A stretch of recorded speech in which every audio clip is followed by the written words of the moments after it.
I'm Suzette Mahoney, a partner at the recently closed R2L restaurant and the president of CCPA. CCPA is an intimate and diverse group of business owners, executives, and managers looking to build relationships and offer each other meaningful resources. At CCPA, we take pride in bringing you unparalleled access to speakers, decision makers, and leaders who are shaping Center City. We keep our members informed about business challenges and opportunities in Philadelphia and help them become Center City smart. I think it is fair to say that our city and our country have never been through anything like this before. When COVID-19 first began, it took us a while to fully understand the impact it would have on our city. Many thought, close the office for a while, work from home for a few weeks, but of course, restaurants cannot work from home. The impact has been more significant than any of us have imagined. And the sector that has been hit the hardest and has been the most devastating to our city has been hospitality and everyone that it touches. So as we figure out how to help Philadelphia's business community overcome the challenges that lie ahead, we have been assuring our members and guests that we are going to be by their side every step of the way. But we really can't do that without addressing the devastating impact the closure of our restaurants and the lack of travel and tourism will have on our people, our businesses, and our city. So we are here today to better understand where we are now and what the future may hold. Before we get started, and I think we're going to have a dynamic conversation today, I wanted to mention a few of our upcoming events. The next State of Hospitality series is August 4th, and we will be in the hotel industry, and then meeting and conventions will be in September. Next week, we have lunch with the city leaders, with commercial real estate expert Lauren Gilchrist, Senior Vice President and Senior Director of Research at JLL Philadelphia. And you can find a full schedule of our events on centercityproprietors.org. So let's review a few details about today's event. We are recording this so we can share it with you afterwards. Please use the chat feature to ask questions and feel free to make comments or suggestions and connect with each other. We will mute everyone to maintain audio and visual controls, but may invite you to unmute at certain times. And as a reminder, you are live on video, so if you need to take care of business, feel free to turn your video off. I'd like to thank CCPA's sustaining sponsors, without whom these events wouldn't be possible.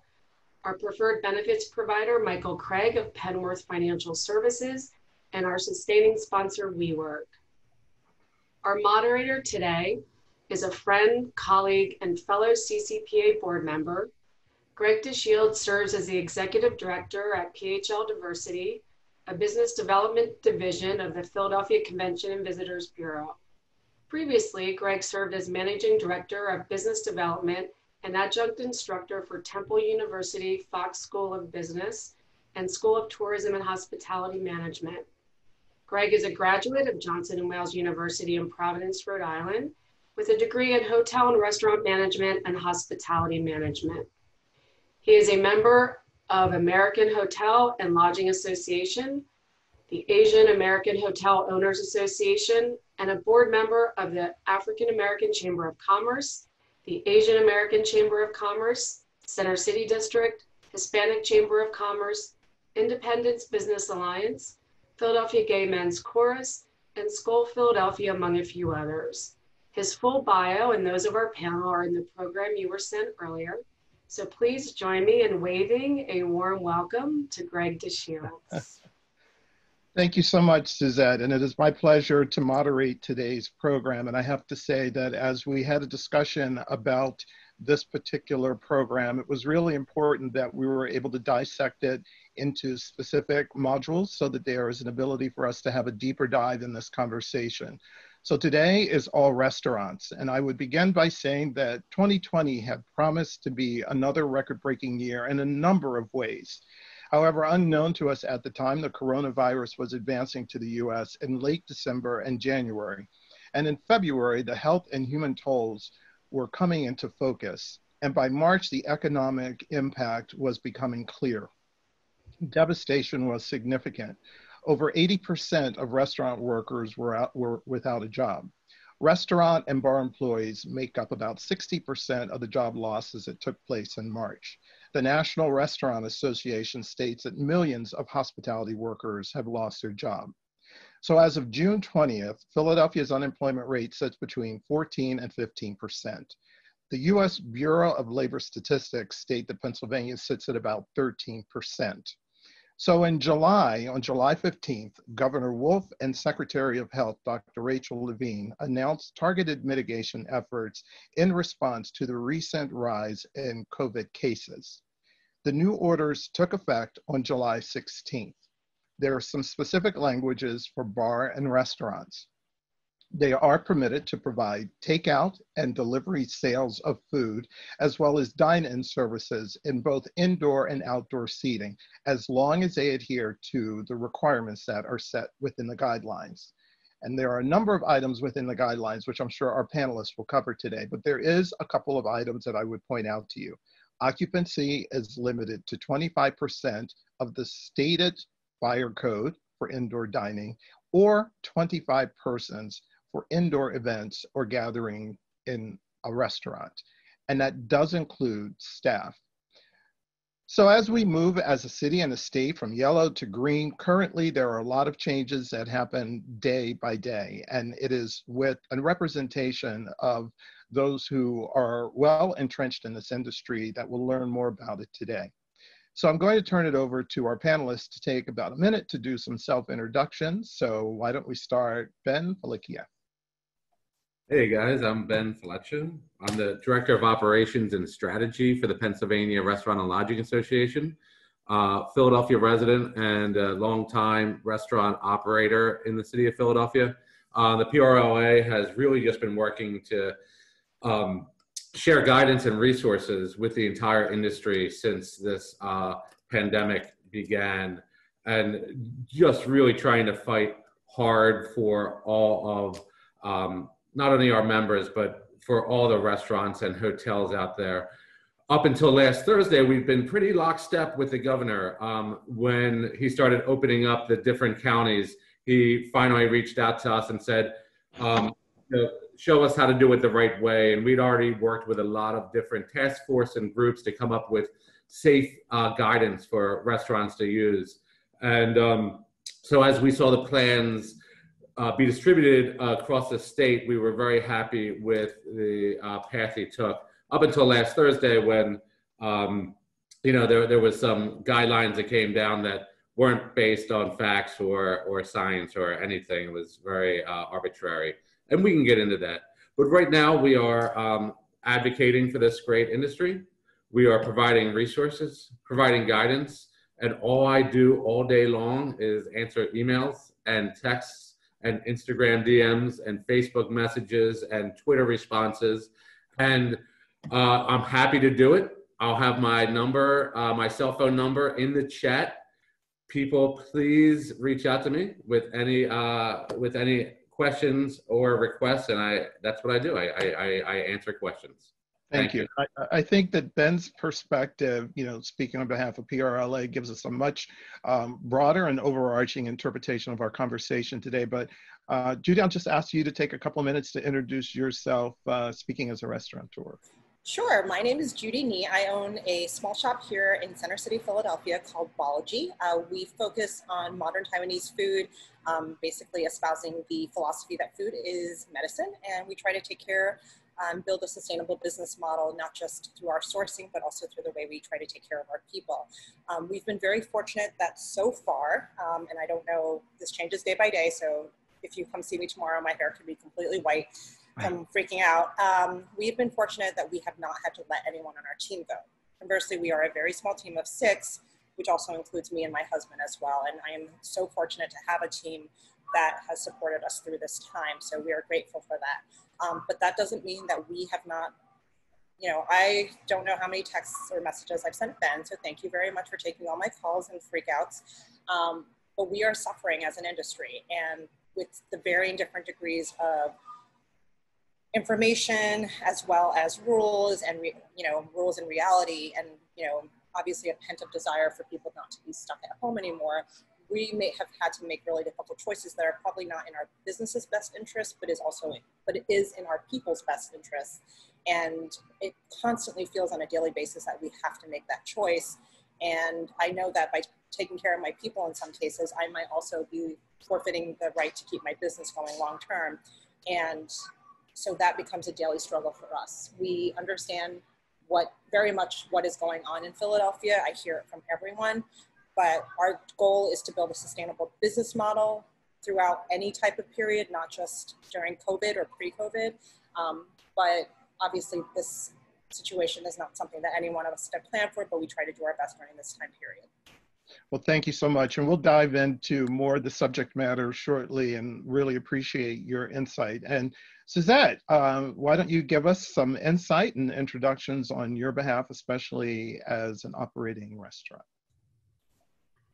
Well, I think in the intro, everybody knows my role with CCPA, and I am a partner at R2L, which we recently made the decision to not reopen once the ban was lifted for indoor dining for a variety of reasons, which I think we'll get into some of those today. I've owned restaurants in the city for 2 decades, so my heart is broken over the state of our city and what this means to so many people in the industry. But I appreciate everybody wanting to get here today to kind of hear what we have to say and maybe learn something to help people understand a little bit more about why it's such a struggle and why COVID has been so devastating to restaurants and hospitality. Great, thank you so much. So for everyone who's in the audience, we will go through 4 rounds of questions. We should be complete at about 11:45. We encourage you to drop some questions into the chat, and both Megan and Ben will help us engage in those questions shortly after. So I indicated that we have 4 rounds of questions, and we think that this might allow us to be able to cover content in a way that it's a little bit more digestible for all of us, because there's a lot to talk about. So the first round of questions, we'll talk about the current state of business. Our second round, we'll talk more about the impact. Round 3 will be more about the future, and then round 4 will be closing. So Ben, I'm going to lead with you on each one of these rounds of questions. So I'll start off with a question that'll kind of be bundled together and look for your response.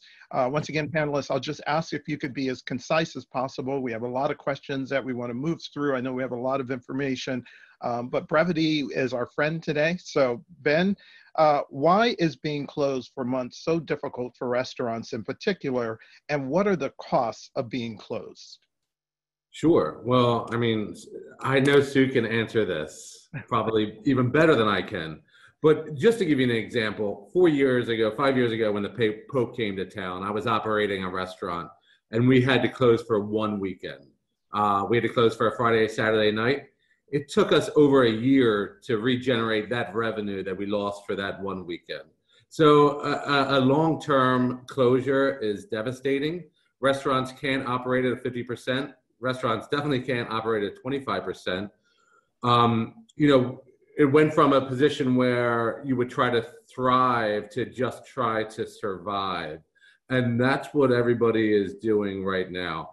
Restaurants don't have that type of capital that, I hear people say, well, if they weren't a good restaurant, that's why they're closing up. They didn't have enough capital to last them 6 months.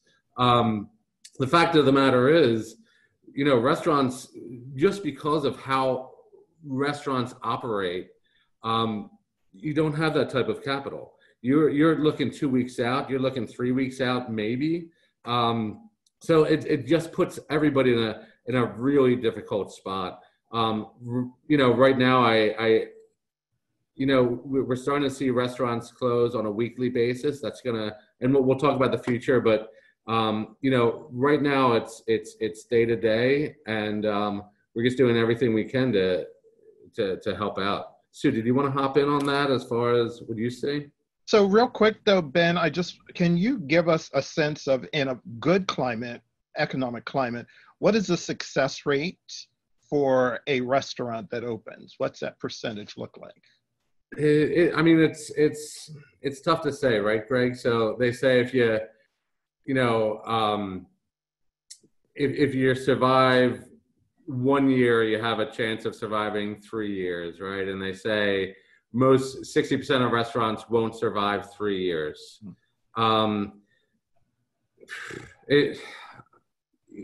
It's just everything is being re-examined right now. Restaurant margins, operating margins in restaurants, a good operator is pulling in like a 2 to 7%, I would say.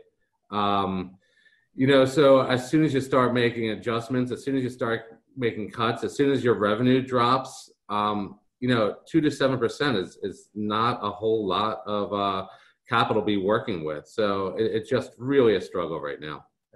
So Sue, I'd like for you to follow up on what Ben just recently shared, but also if you could segue into discussion about some of the SBA loans or the PPP program, how effective was that, and give us some insight in terms of the benefits that it had or did not have for restaurants.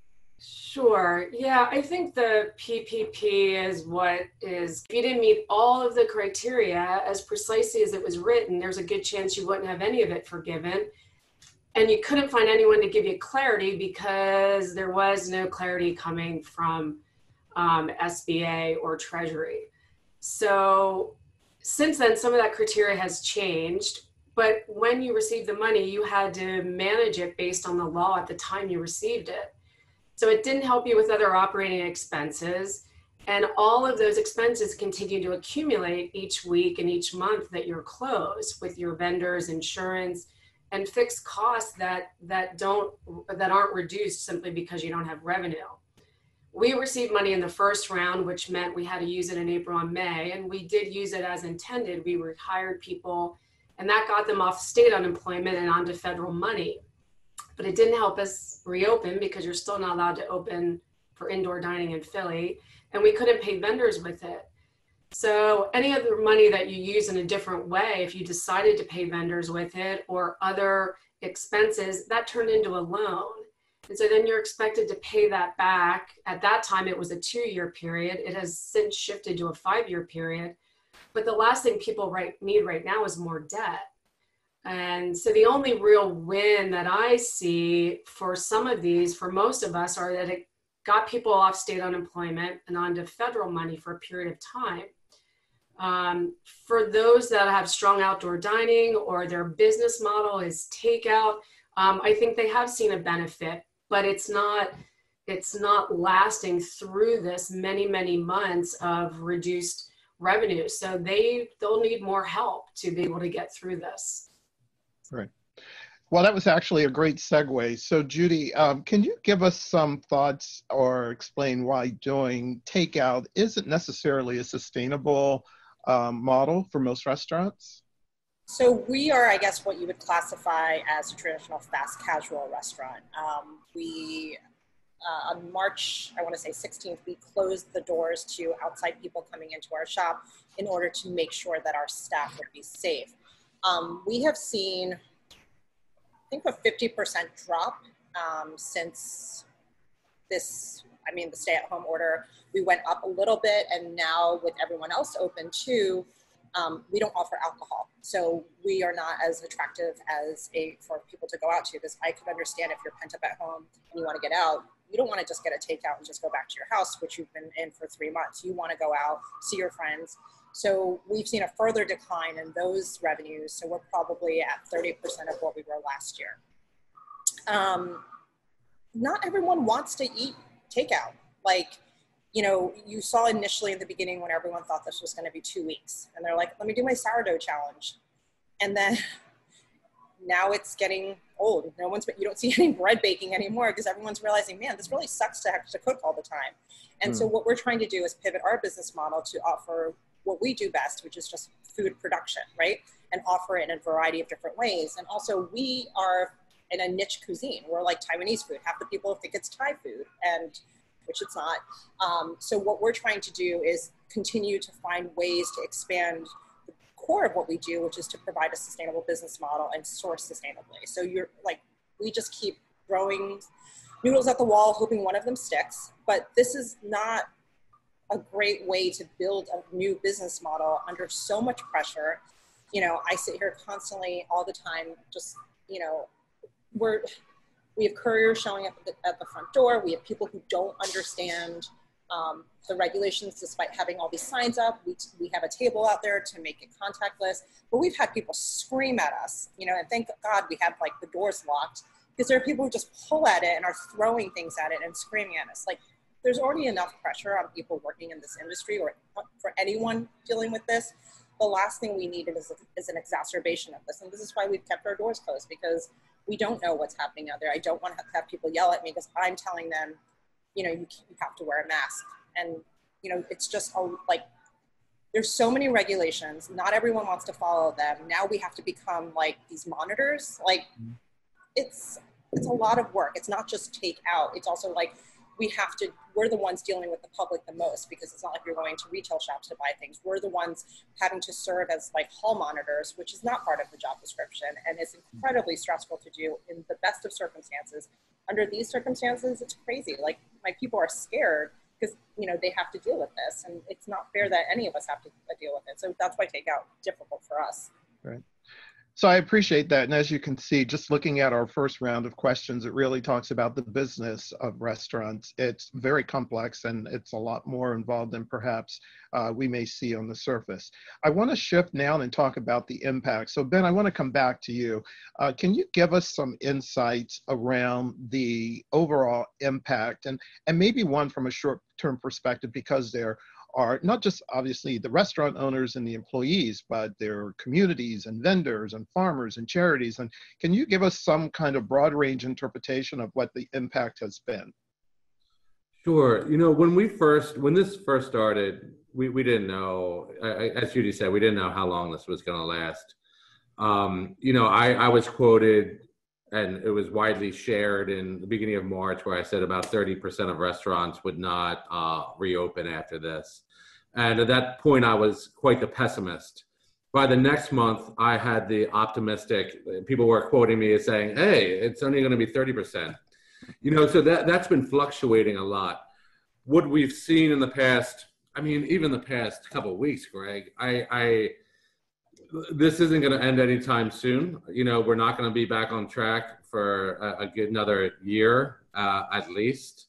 So we're going to have to keep making shifts and keep making adjustments. But, you know, this isn't just about the restaurants. You talk about the purveyors. So all these, you know, the produce purveyors and the meat purveyors and the linen guys, and, you know, it just trickles down to everybody, the landlords, the banks, you know, it's just, and each of these, you know, I guess think about my P&L sheets, you know, my profit and loss sheet at the restaurant, and there's 250 lines on there, and each line represents a person and a family. Before I even get to my payroll, you know, there's just so many people that are just deeply affected by this. And you see, there's so many great corridors in Philadelphia that were made vibrant and brought to life by the restaurant industry. You look at East Passyunk, you look down on 2nd Street, you look in these little neighborhoods that really came, you know, blossomed once restaurants, you know, started opening on their blocks, and ground floor retail. And to see all that starting to disappear is heartbreaking. And we really just have to work, you know, you just have to keep supporting these guys, but let your legislators know there's going to be another CARES package that comes out in the beginning of August. We're hoping for about $120 billion of support just for independent and small restaurants. And even that type of money, even that type of $120 billion, we're still going to be gambling whether or not it's going to be enough to help. And I do want to point out, if you would like to get more of the updated information as it relates to the industry, both the Pennsylvania Restaurant Lodging Association, the National Restaurant Association have constant updates in terms of some of the bills and acts and what that are being presented for opportunity. But I want to stay in that space about impact.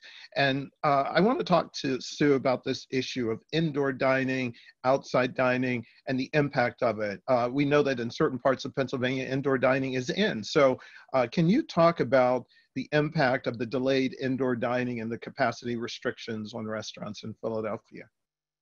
Sure. So the longer this goes on, where there is limited or no indoor dining, you'll just find that more and more restaurants won't be able to endure, and they'll be forced to close down. And the problem with this is as they're trying to bridge that gap, they're also incurring so much debt that it's hard to see a way out of this. I do agree with decisions to keep people safe. You know, as Judy said earlier, it's a tremendous burden on restaurants to figure out how to keep their staff safe and guests safe. And then there's liability attached to that. So, you know, when you're all trying to do the right thing, and then you still have the burden of people holding you responsible for things that, you know, we're certainly not experts on, and nobody is. So there's a lot of pressure there. I think that really, to Ben's point earlier, that the help that people could provide would be pushing their representatives and senators to pass bills that provide grants to people that allow them to stay afloat and bridge the gap. It's gonna be a long time. You know, I think it's all about consumer confidence, and that won't be there until we have a vaccine. You know, so you and I had talked earlier about really the business associated with the restaurant industry and this idea of setting up a tent outside and the cost of a tent and the amount of covers that you have to actually execute to even cover the cost of the tent before you begin to see it impact, you know, your bottom line. Can you talk a little bit about, you know, just that kind of cost factor associated with pivoting like that? Yeah, so I think, you know, and for all good reasons, people just don't think about it. But even just increasing cleaning protocols and having more sanitation and putting up dividers or contactless payment or whatever it is, down to setting up outdoor dining and buying tables and chairs and putting up tents, there's real costs associated there, and you don't have additional revenue coming in to support that. So your costs are increasing, your revenue's decreasing, and a lot of your fixed costs are staying what they are. So you're in a really tough situation where people say, like, I've had people reach out to me and say, I don't understand why you can't just reopen. Well, I can take you through a P&L, you know, and part of it becomes, at what point is the risk far outweighing what the possibility of staying afloat is, you know? And we all have different situations with landlords and rent, but the cost to stay closed can be anywhere from $10,000 a month, and ours is north of $75,000 a month to stay closed. That's a lot of money to burn through trying to make it to the other side when you can have indoor dining. I know from my old days at Johnson Wales, the conversation, especially in the restaurant space, was covers and table turns. I mean, so can you speak a little bit to that and how that has been encumbered by the outside dining format? Well, I think there's a lot of things that have affected it. One, the protocol between, you know, people do table turns pretty quickly. As soon as people get up, you want to turn the table, get people seated. Now you have to go through a whole sanitation protocol, which takes time. You're trying to create distance. And so basically the model that we all worked on is gone in terms of doing volume and fitting the most people in a space that you can. It's now the opposite. And even if you have the space, it doesn't necessarily mean, even if you put people every 2 seats or every 3 tables, is that even going to cover your bare minimum expenses? For most people, no. Yeah. Great. Perfect. So Judy, that's a great segue to you. So how have restaurants had to change their current financial model in order to survive? What are some of the things, when you've kind of looked at what your projected budgeting may have been in January, as to how you had to pivot your business model in, let's say, July? So we're located between the 2 Comcast towers. So we were used to having a regularly steady lunch business with people coming in to eat, also taking out. I know this seems trivial to people, but to-go packaging is really expensive. And we only do to-go now. So that has been a huge cost for us. Right now, there's a limited supply. So there's basically a month backlog on to-go containers. So I literally am hoarding and sitting next to like boxes of to-go containers. And if anyone needs them, please let me know, because I have them because they finally came in. But, you know, we were reliant on people coming in, paying the prices that we paid. And then now it's 100% takeout and delivery. So most people are doing delivery, and so we're paying fees to a third-party app. So, you know, I'm not sure if anyone's familiar with how the delivery services work, but anywhere from 10 to 30% is what they're taking from our checks. So if you're paying, my check averages are not this high, but let's use an easy number. $100. If you're spending $100 on your meal, you're paying your delivery fee and whatever service charge they pay as well, or they're charging you as well. They're also taking anywhere from $10 to $30 of that cut. So when you're like, when Ben's talking about, yeah, you know, 5% is a great year for us. Yeah, think about what happens when that comes into play. So we've shifted by doing a lot of community meals. We've been fortunate to have the support of some community organizations so we can get food to people in need. But I've also just become a delivery person. Like, you'll just see me drive. I know like every neighborhood in Philadelphia right now because I can tell you all the streets and like where not to go, because I spend most of my time in the car delivering food to people, because it's still cheaper to do it that way than to give it out. But most people, I don't have the marketing dollars to say, hey, everyone come look at me.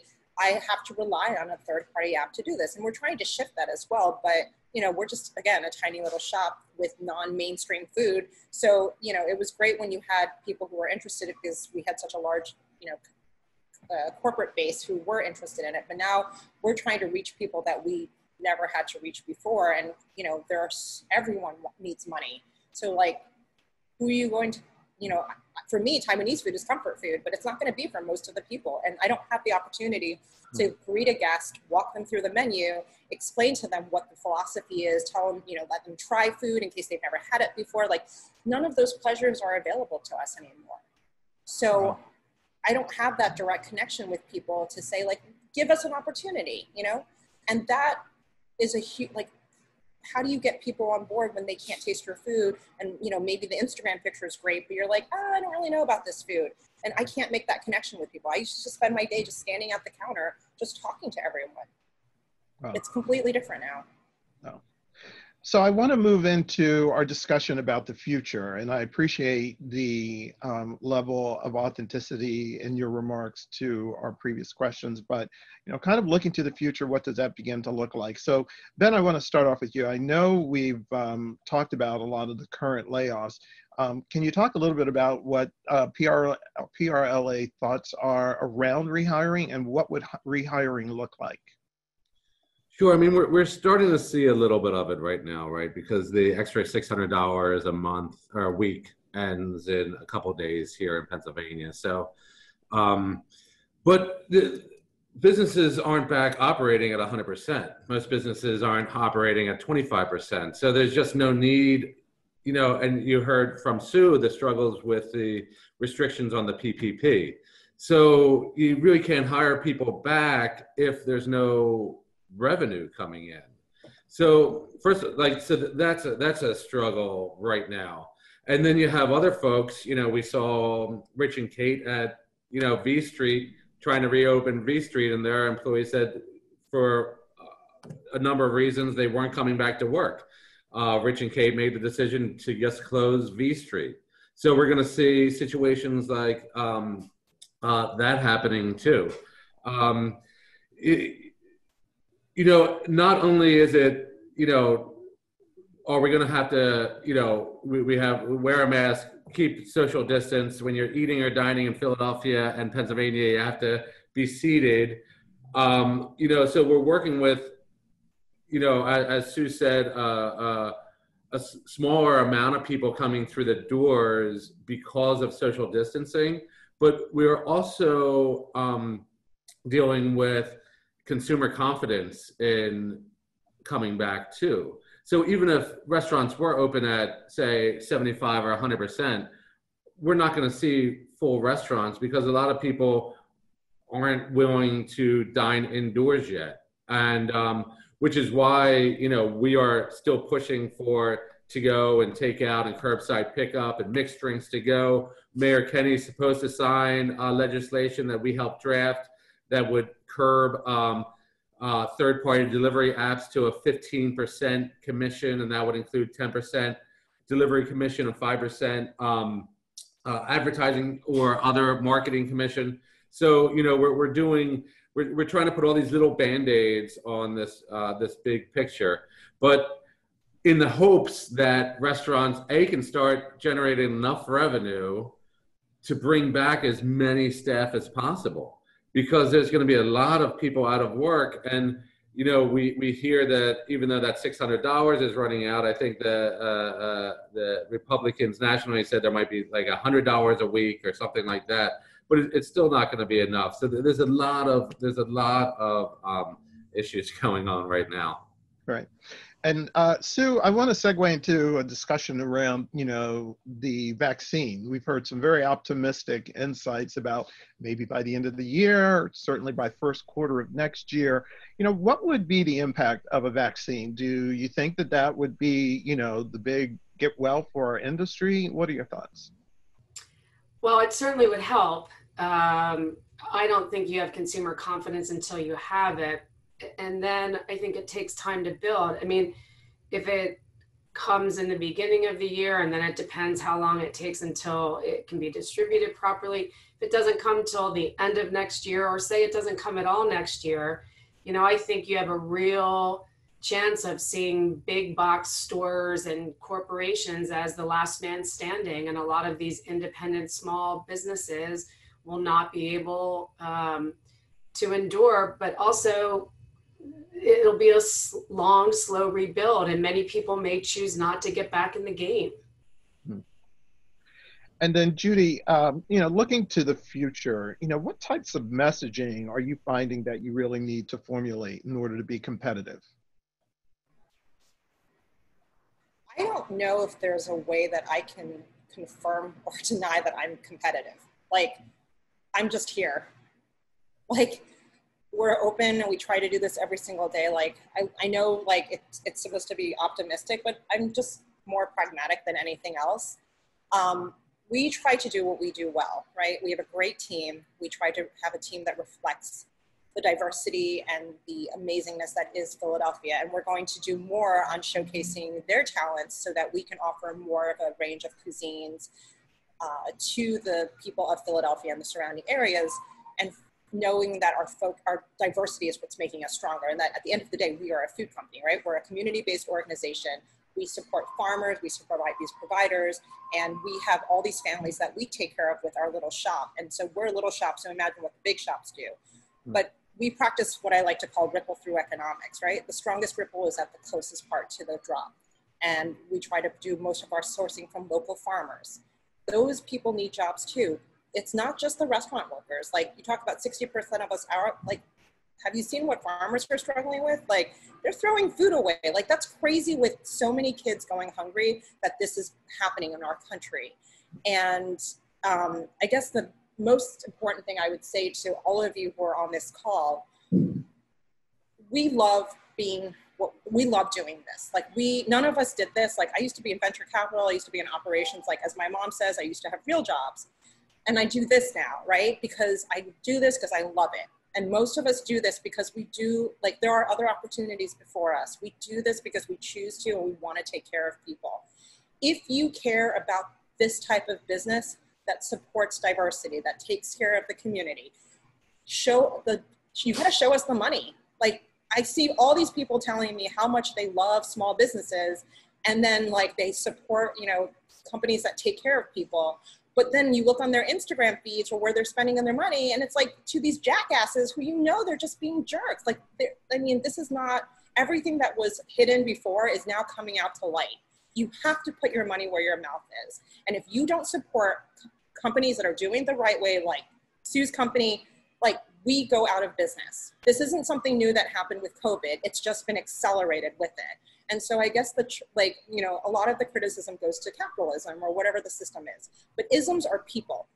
We all make individual choices that lead to bigger decisions. And if you don't see your power in an economy like this, then you don't understand how difficult it is that people like me, people like Ben, people like Sue, the hundreds of thousands of workers in this country that rely on your, it may be $5. That's okay. $5 works. We'll take every little bit of it, and we promise we will take care of it and be good stewards of your money.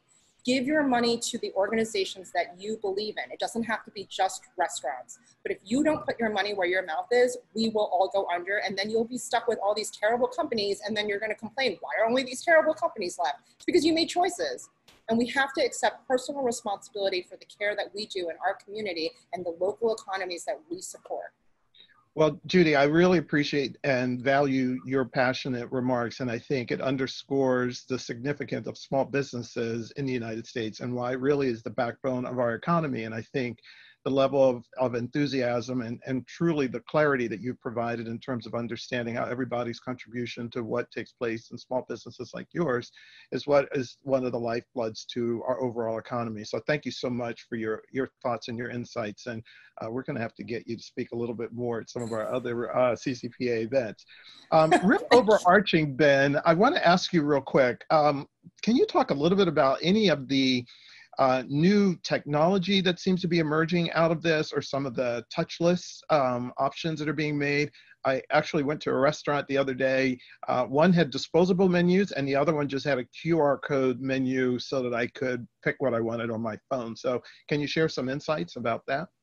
Sure, and I think this is this could be a silver lining. Like, we're trying to find these little silver linings. So I was staying at Rival Brothers Coffee, and the one on Passyunk Avenue.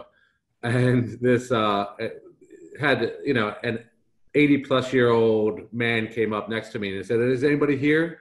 And I said, "Well, I think you have to order through." And before I even said anything, he pulled out his phone, had his QR code going, and was ordering. And I was like, this would have never happened 4 months ago. Right. And so we're going to see a lot of shifts. A lot of people didn't use. The reason I am trying to crack down on third-party apps is we're seeing a lot more people doing to go and take out, and we're not going to see that drop off anytime soon. So that's why we want to make sure these consumer-facing apps are not taking advantage of restaurants and actually being true partners of restaurants. The QR code that you mentioned about the menu, I know Sue can tell you, there's tens, if not hundreds of thousands of dollars sometimes spent on paper and menus every year in restaurants. And that's going to save, people a lot of money. But it was always trying to get the consumer to start accepting these new ways. And this kind of forces the issue with a lot of technologies. We've seen some tech companies like Toast, which is a POS plus system, really step in to help restaurants out. And then we've seen other tech companies that have stepped in to really take advantage of restaurants. And so people, we're kind of seeing true colors of some of these tech companies. But the end result is going to be, I believe, we're going to see these tech companies really being solid partners with restaurants. And it's going to help everybody, both on the consumer and guest side and on the restaurant side. Great. Thank you so much. So we are at 11:44, and I know we wanted to turn it over to questions at 11:45, but I wanted to pivot once again back to the panelists to get about a 30-second closing thought. So Sue, maybe we can start with you. Well, I guess I would say that for everyone, continue to support those that are operating now in any way that you can. Continue to voice your opinion to your representatives so that help continues to come.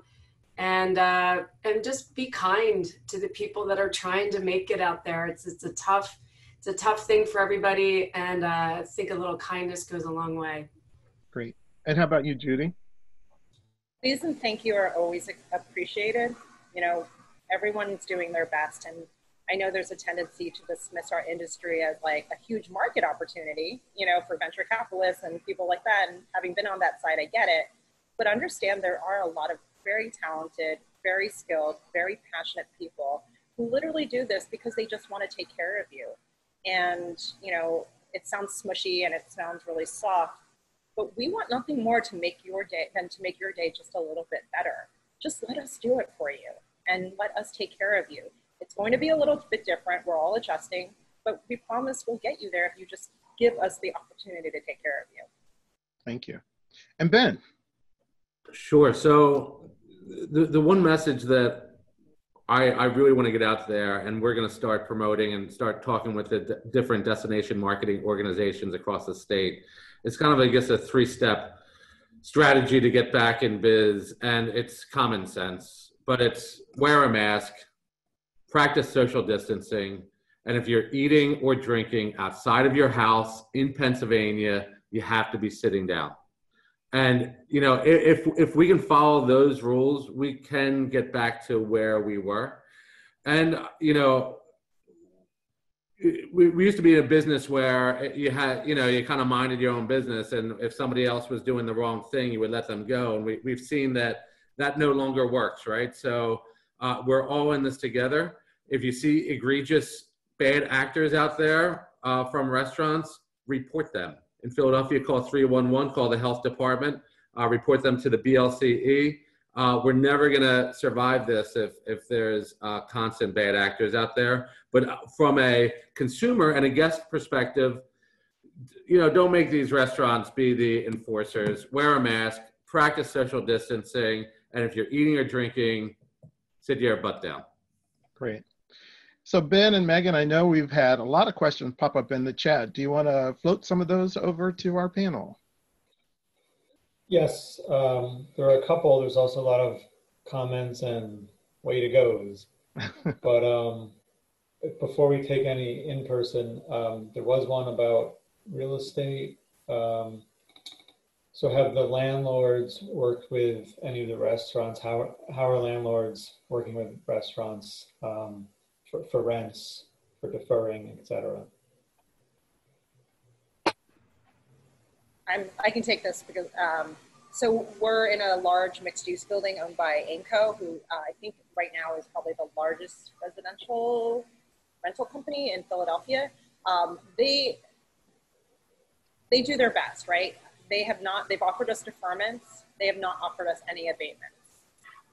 And, you know, we have on our first floor here is all retail, and then we have City Fitness above us. And City Fitness until Monday was not open. And now I definitely know they're open because I keep hearing the weights being dropped above me. But out of 14, I guess, slots, only 2 of us were open for most of the past few months, us and Old Nelson. They're in a difficult position. I understand, like, if they have mortgages to pay, right? This is how it works. So if they don't get relief from the government, then or from like their banks, how are they going to offer us an abatement? Like, this trickles down. This is just the way it is. Like, we can't just ask them to do it out of the kindness of their heart because they don't have portfolios that will allow that. Plus, they're a publicly traded company, so they have to answer to a lot of other people as well. This is going to be probably a legislative thing. Like, they need cover. Like, you know, me and Ben have talked constantly about insurance. You know, that's a possible way too, but this only will happen if there's cover given by the local, state, and federal government. So, you know, no one's going to do this out of the goodness of the heart. I think it looked like most of the other questions had been answered. I think if people, or Dennis, did you have a follow-up? Also, if anyone else has a question, you can raise your hand, or at this point, unmute and ask away.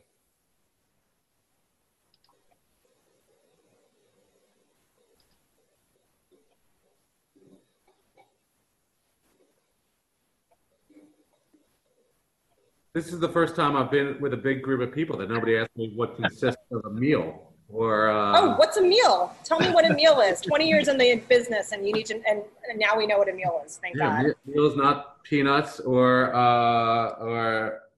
potato chips or pretzels, Judy. A meal is what you think it is more substantial. And I would. And I think I saw a question about street closures.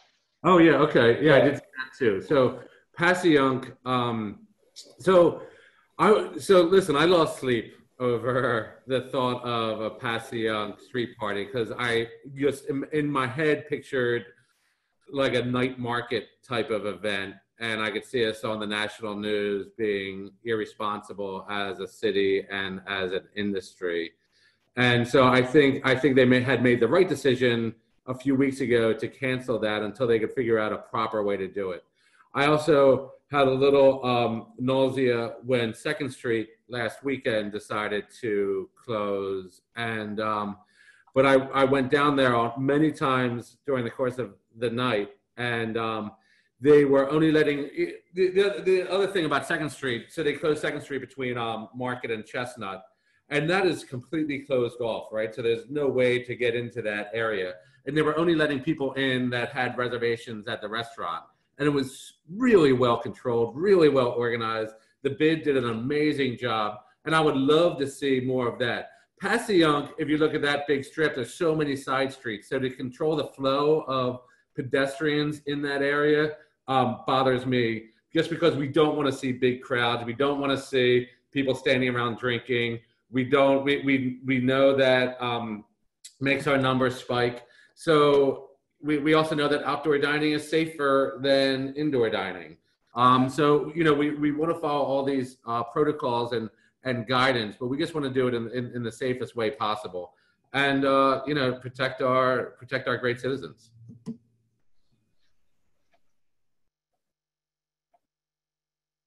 So one other question that I would just ask in terms of Ben and what you've seen across the state, are there, you know, in comparison to say Harrisburg and Pittsburgh, you know, how are those cities, you know, handling the challenges, you know, that are similar to what we have here in Philadelphia?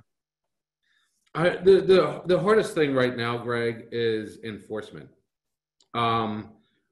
Everybody's really overwhelmed right now. So Allegheny County just came out yesterday, and they're putting these, I don't know what they're calling them, like task forces or something, where groups of people team up and they go from business to business, making sure everybody's in compliance. And if they're not, they report it to the health department.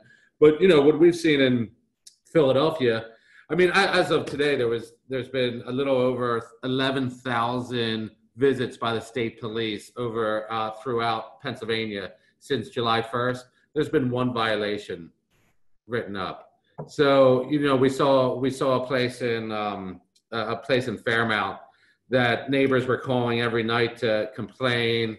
They had 4 verbal warnings given over the course of 2 weeks, and it took the 5th one to get them shut down for a little bit. So, you know, the struggle across the whole state is enforcing. You know, for some reason now they want to educate these people on how to do the right thing. However, like, we know kind of what's right and wrong. Punish the egregious actors, because there's a lot of people that are trying to do it right. And that's what we're seeing in Philly, and that's what we're seeing in Allegheny County. And we're seeing it across the whole state, where there's a lot of people trying to do the right thing and to protect their guests, to protect their employees. But the people that aren't doing it, there's been no punishment for them. And that's just been a real struggle for us. You know, we had talked earlier, and I did not want the opportunity to maybe speak to this issue, was not covered in our conversation. So, you know, the local press has had a lot of information that they've shared about the restaurant industry. Obviously, there are food sections that exist in a lot of our local papers. There recently was an article that talked about restaurant openings. So from Ben, Judy, or Sue, can you give some eyes or some insights as it relates to how the industry is being covered in our press in Philadelphia? I mean, okay, I'm trying not to upset people too much when I say this. If you look at food as a whole, right? And, you know, I'm speaking as a woman and a person of color. Like, we can talk about all of these things, but food is a representation of our society, right? So if we get into the idea that, like, who gets food, what kind of food they get, how they get compensated for it, or like what we give to them, are all representations of the values that we place on the people. And the people who are at the head and are in food are it's mostly like a lot of white people, and like, that's fine. Like, I'm married to a great white guy, but it's like, it doesn't, like, there's little to no representation of the great diversity that's in the city. Like, it required riots for people to start paying attention to a lot of the great Black businesses that we have in the city. And when it's like at least, what, 45%, we're like majority minority, technically speaking, in the city. Like, why did it take to get to that point? And a lot of the time it seems like the writers are writing what they're most comfortable about and they're advocating for. So things that they find that they're comfortable with, they'll write about.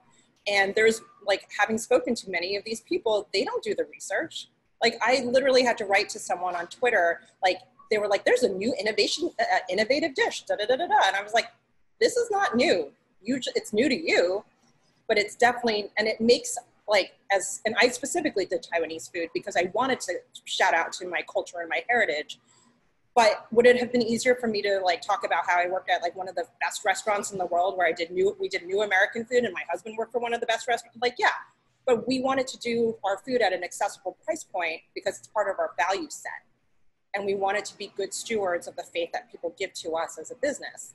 But there is a shocking lack of, like, none of these people are surprised by what's coming out right now. And in case everyone's not seeing it, go on social media.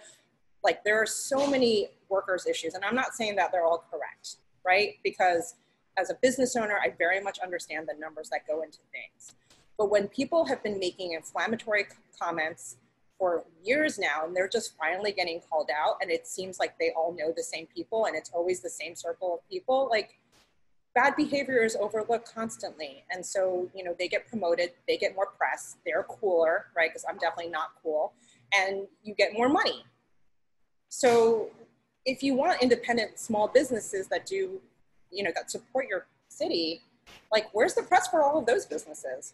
Like there's just, you can do 4 posts, every 4 posts is the same person, but you can't, like, do one about us. And, like, people have put up posts about our food, and it was like a $13 dish. And they were like, it's great, but it's totally expensive. I'm like, why is this expensive? Like, $13, and I delivered it 45 minutes out for you. Like, what is it about my food that that shouldn't be worth $13? So, we all have biases. I'm guilty of that for sure. And that's why our team is great, because they help us with that. But I think you're starting to see a recognition that the people who are the gatekeepers have been intentionally or unintentionally, like, I'm not saying this is intentional, but they're definitely not making the moves forward to be more inclusive and representative of the cities that they're supposed to represent. Well, I think the remarks that you've given certainly gives voice to those diverse restaurants, and will certainly help to make sure that we keep that conversation going, and the work that CCPA has done in terms of putting together, I believe, what has been a very informative session today is as a result of individuals like yourself. So Sue, Judy, Ben, thank you so much for this. For those of you who are in the audience, we appreciate you being a part of today's conversation. I know that Ben has recorded this and will certainly share additional information. We are excited that this is the first of a series that will allow us to take a deep dive into Philadelphia's hospitality community and give you more insight as we go forward in terms of some of the updated programs. So as your moderator for this and some future, I appreciate the opportunity to have a dialogue with such incredible, passionate, enthusiastic individuals. And Ben, I'll turn it over to you. This has been a great panel. So I just want to thank you all. Greg, great job. Glad you're on our board. Ben, it's been good getting to know you. Judy, I'm coming to your restaurant next week. And Suzette, as our president and restaurateur, thank you all for being here and participating. Great. Thank you for having us. All righty. And everybody, thanks for attending. Great. We'll see you at the next one. Thank you. Hope to talk to you guys soon. Okay. All right. Thank you very much.